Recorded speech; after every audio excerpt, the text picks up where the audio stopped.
আসসালামু আলাইকুম প্রিয় শিক্ষার্থীরা। তো তোমরা জানোই যে আমরা কমার্স স্কুল এক আর্থিক অবস্থার গ্রহণের উপর একটা কোর্স আকারে ভিডিও ছাড়তেছি, যার ক্ষুদ্র ক্ষুদ্র অংশভাবে আমরা নিয়মিত আপলোড করতেছি। এর আগে আমরা আপলোড করেছি নিট বিক্রয় সম্পর্কে। এবার আজকে আমরা এই ভিডিওতে আপলোড করব নিট ক্রয় সম্পর্কে। ঠিক আছে, তোমরা যারা নিট বিক্রয়ের ভিডিওটা দেখো নাই আমাদের এর আগের ক্লাসের ভিডিওটাতে, তোমরা সেটা দেখে নিতে পারো। কারণ আমরা নিট বিক্রয়, নিট ক্রয়, এরপরে জানবো বিক্রিত পণ্যের ব্যয় নির্ণয় করা, এরপরে তিনটায় কম্বিনেশন করে আমরা জানবো কীভাবে মোট লাভ নির্ণয় করতে হয়, যা আমাদের বিশদ আয় বিবরণীর একটা অংশ। তো চলো শিক্ষার্থীরা, আজকে আমরা এখন জানবো যে কীভাবে আমরা নিট ক্রয় নির্ণয় করব। তো নিট ক্রয় নির্ণয় এই প্রশ্নটা কিন্তু তোমাদের সৃজনশীল প্রশ্নের ক নাম্বারেও এসে থাকে। ক নাম্বারে আসে থাকে যে কি নিট ক্রয় নির্ণয় করো। তো আমরা আজকের এই লিসনটা যদি সুন্দরভাবে মন দিয়ে করি, তাহলে নিট ক্রয়ও অতি সহজে আমরা নির্মাণ করতে পারবো। তো চলো, নিট ক্রয় নির্ণয়ের ক্ষেত্রে সর্বপ্রথম তোমরা যেটা দেখবা সেটা হচ্ছে আমাদের এখানে দেওয়া আছে বিবিএ বিরিয়ানিওয়ালা, অর্থাৎ একটা কোম্পানির নাম দেওয়া থাকবে, এই কোম্পানির ক্রয় মূল্য, অর্থাৎ তারা কী পরিমাণে ক্রয় করছে সেটা আগে আমরা লিখবো, ক্রয়। ঠিক আছে, এরপরে ক্রয়ের সাথে আমরা কিছু জিনিস যোগ দেব। আমি একটা কথা বারবার বলি, এখনও বলতেছি, যে তোমরা কখনো মুখস্থ করবা না এটার সাথে এটা যোগ হয়, এটার সাথে এটা বিয়োগ হয়। জাস্ট একটু বুঝে পড়বা, তাহলে দেখবা এর থেকে যদি তোমরা ব্যতিক্রমও দেয় তাও তুমি করতে পারতেছো। ঠিক আছে, তো আসো এখানে ক্রয়ের সাথে আমরা কি যোগ দিব? অলিখিত ক্রয়। অলিখিত ক্রয় কোনটা? যে ক্রয়টা আমরা খাতায় তুলতে ভুলে গেছি, অথবা মাসের এক পর্যায়ে গিয়ে দেখলাম যে আমরা ওই তারিখের ক্রয়টা খাতায় তুলি নেই, তাহলে সেই ক্রয়টা কি আমরা ফেলে দিব? না, সেই ক্রয়টা পুনরায় আমরা লিখবো, এটাকেই বলতেছি অলিখিত ক্রয়। তাহলে ক্রয়ের সাথে আমরা অলিখিত ক্রয়টা কি করব? যোগ দেব। এরপরে আমরা বাদ দিব। দেখো কী কী জিনিস বাদ দেব। দেখো এই জিনিসগুলো তোমার থাকলে তুমি বাদ দিবা, না থাকলে কোনো প্রশ্নই ওঠে না। যদি থাকে তাহলে বাদ দিবা। তাহলে আমরা ক্রয়ের সাথে অলিখিত ক্রয় যোগ দিলাম। এবার এখন বাদ দিব কি? পণ্য উত্তোলন। পণ্য উত্তোলনটা কি শিক্ষার্থীরা? পণ্য উত্তোলন হচ্ছে মালিক যখন উত্তোলন কে করে বলতো? উত্তোলন শুধুমাত্র মালিকই করতে পারে, আর মালিক আর ব্যবসায় দুইটা আলাদা জিনিস। তাহলে আমরা পণ্য ক্রয় বিক্রয় করার উদ্দেশ্যে নিয়ে এসেছি, এখন এই পণ্যটা যদি মালিক উত্তোলন করে নিয়ে যায় তাহলে কি হবে বলো, তোমরাই বলো। হ্যাঁ, তাহলে এটা হবে কি? উত্তোলন। এই উত্তোলনটা কি করে?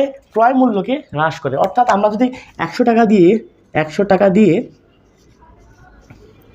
10টা পণ্য ক্রয় করি, 10টা পণ্য ক্রয় করি, যার মধ্যে থেকে 5টা পণ্য মালিক নিজের প্রয়োজনে তুলে নিয়ে গেল, তাহলে কি আমাদের এখন থাকলো কয়টা? 5টা না? তাহলে কি ক্রয়টা কমে গেছে না? অবশ্যই কমে গেছে। ক্রয় কেন কমে গেল? কারণ মালিক ক্রয় মূল্যেই পণ্যটা উত্তোলন করে নিয়ে চলে গেছে, যার কারণে আমরা পণ্য উত্তোলনটা ক্রয় থেকে বাদ দিব। এরপরে আসে ক্রয় ফেরত। তুমি একটা জিনিস ক্রয় করে আনলা, ক্রয় করে আনলে দেখলা যে জিনিসটা ভালো না, তখন কী করলা? জিনিসটা ফেরত পাঠাইলা। এই যে ফেরত পাঠাইলা, তাহলে কি তোমার কি ক্রয় মূল্য কমে গেছে না? ধরো তুমি 10টা পণ্য ক্রয় করে নিয়ে আসলা, 10টা পণ্য ক্রয় করে নিয়ে আসলা, সরি মার্কারটা ডিস্টার্ব দিচ্ছে। তুমি 10টা পণ্য ক্রয় করে নিয়ে আসলা, হ্যাঁ, এখন এখান থেকে গেলে তোমার 2টা পণ্য সমস্যা দেখা দিল। এই 2টা পণ্য তুমি কী করলা? ফেরত পাঠাইলা। কই পাঠাইলা? ফেরত পাঠাইলা। এই যে 2টা পণ্য ফেরত পাঠাইলা, তোমার এখন কি 8টা পণ্য থাকলো না? হ্যাঁ, তাহলে তুমি যখন ক্রয় ফেরত দিবা, ক্রয় করে এনে ফেরত দিবা, তখন কি তোমার ওই ফেরতটা ক্রয়কে হ্রাস করে, অর্থাৎ তুমি ক্রয় মূল্যটা বাদ দিবা। এরপর আসো কারবারি বাট্টা।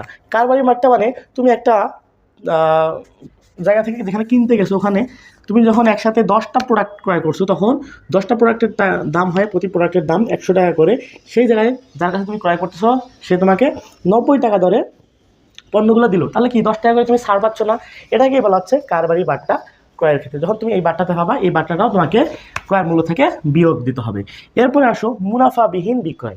তুমি যখন বিক্রয় করবা, ধরো তোমার কারোর সাথে ভালো সম্পর্ক, তাকে তুমি লাভ ছাড়াই যে মূল্যে হচ্ছে তুমি ক্রয় করে আনছো সেই মূল্যেই বিক্রয় করে দিলা। তাহলে এখানে দেখো তোমার ক্রয় করে আনছো ঠিক আছে, কিন্তু তুমি যখন তাকে ওই যে পণ্যটা মুনাফা ছাড়াই তুমি বিক্রয় করে দিলা, এটা না হলেও বিক্রয়, না হলেও ক্রয়, তাহলে কি এই জিনিসটাও তোমার ক্রয় থেকে কি হবে? বাদ যাবে। এরপরে আসো আগুনে বিনষ্ট পণ্য। আগুনে বিনষ্ট পণ্য মানে তোমার পণ্য ক্রয় করে আনছো, গোডাউনে রাখছো পণ্য, এই পণ্যটা কিন্তু তোমার আগুনে নষ্ট হয়ে যেতে পারে, চুরি হইতে পারে, ধ্বংস হয়ে যেতে পারে, যেভাবে হোক ক্ষতি হইতে পারে। তাহলে তুমি যখন এই পণ্যটা আগুনে বিনষ্ট হয়ে গেল, তাহলে কি তোমার পণ্যটা কি ক্ষতি হলো না? তখন তো এটা কিন্তু ক্ষতিতে চলে যাবে, তখন কিন্তু আর তোমার এটা ক্রয় মূল্যে থাকবে না, অর্থাৎ তোমার এটা ক্রয় মূল্য থেকে কি হবে? বাদ যাবে। এরপরে আছে বিনামূল্যে পণ্য বিতরণ। বিনামূল্যে যখন তুমি পণ্য বিতরণ করবা, তখন তোমার কী হবে? ন্যাচারালি পণ্যটা বিজ্ঞাপনে রূপান্তর হয়ে যাবে, বিজ্ঞাপনের জন্য দিচ্ছ, তখন কিন্তু এই যে বিনামূল্যে পণ্য বিতরণ করতেছে এটার ক্রয়ের মধ্যে থাকবে না, অর্থাৎ এইটা তোমার কি ক্রয়কে কী করে, হ্রাস করে।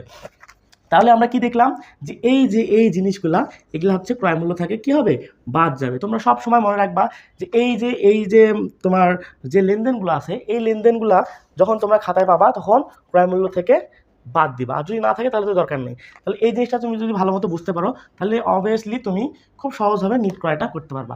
আর তুমি যখন নিট ক্রয় করতে পারবা, নিট বিক্রয় করতে পারবা, তখন তুমি কি মোট লাভের ক্ষেত্রে আরেক ধাপ আগাই যাবা। আশা করি তোমরা আজকের এই নিট ক্রয়ের ক্লাসটা, নিট ক্রয় বুঝতে পেরেছো। তোমরা যদি নিট ক্রয়ের ক্লাসটা বুঝতে পারো এবং যদি নাও বোঝো তাহলে কমেন্টে তোমরা জানিয়ে দিবা যে তোমরা কোন জায়গাটায় বোঝো নাই, আমি চেষ্টা করব সেটা বুঝিয়ে দেওয়ার জন্য।